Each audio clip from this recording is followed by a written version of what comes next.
मशरिक़ वस्ता में हर चीज़ खामोश थी, लेकिन अचानक रेडार सिस्टम्स ने कुछ गैर मामूली चीज़ महसूस की। एक नहीं, 10 नहीं, बल्कि सैकड़ों मिसाइल, और सिर्फ चंद मिनटों में आसमान आग से भर गया। तुल अबीब, बगदाद, खुलजिन फारिस, हर जगह सायरन बजने लगे। ये कोई आम हमला नहीं था, ये एक पैगाम था, एक वार्निंग, और शायद एक नई जंग की शुरुआत। लेकिन सवाल ये है, ये सब शुरू कैसे हुआ? अस्सलाम अलैकुम। आज हम बात करेंगे एक ऐसे तनाज़ो की जो सिर्फ 3 मुल्कों तक महदूद नहीं, ईरान, इसराइल और रियासत-ए मुत्तहिदा अमरीका।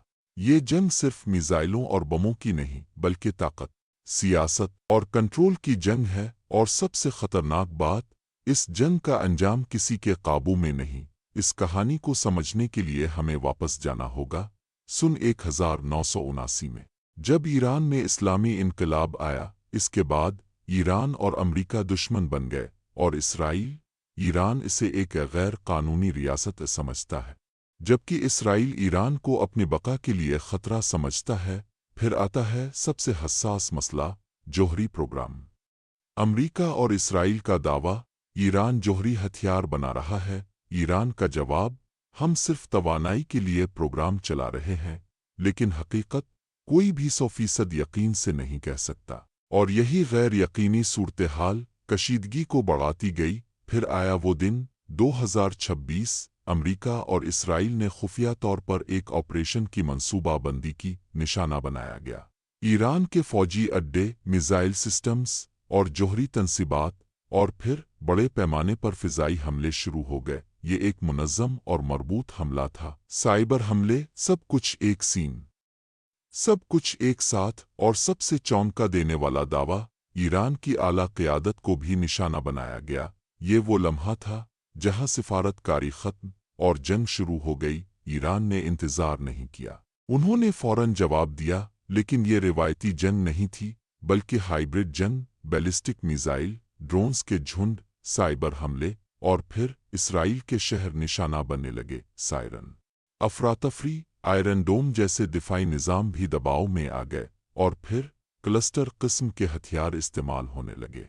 ये ऐसे हथियार होते हैं जो एक मिसाइल से निकलकर कई बमों में तकसीम हो जाते हैं, यानी तबाही कई गना बढ़ जाती है और दिफाई निज़ाम उलझ जाते हैं। ये जंग अब एक इंतहाई ख़तरनाक मरहले में दाखिल हो चुकी थी।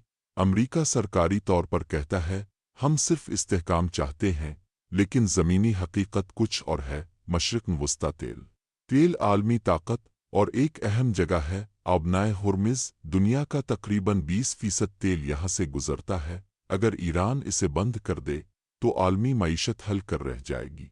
अमरीका बराह रास्त भी शामिल है और बिलवास्ता भी अपने अड्डों की हिफाजत कर रहा है, इत्तेहादियों को सपोर्ट कर रहा है, लेकिन मुकम्मल जंग से बच भी रहा है। इसकी कीमत बहुत ज़्यादा है। आज की सूरत हाल, न कोई वाज़े फाते, न कोई वाज़े अंजाम। रोज़ाना हमले हो रहे हैं, आम लोग मुतासिर हो रहे हैं। ईरान के अंदर भी दबाव है, एहतजाज, गिरफ्तारियां, अंदरूनी बेचैनी। इसराइल में भी कशीदगी है, मुसलसल खौफ, माशी दबाव। और अमरीका जंग और सिफारतकारी के दरमियान फंसा हुआ। ये एक शतरंज का खेल बन चुका है, जहां हर चाल खतरनाक है।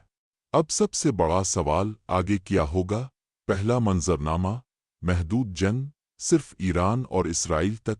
दूसरा मंजरनामा, इलाकाई फैलाव, सऊदी अरब, हिजबुल्लाह, इराक, सब शामिल हो जाए।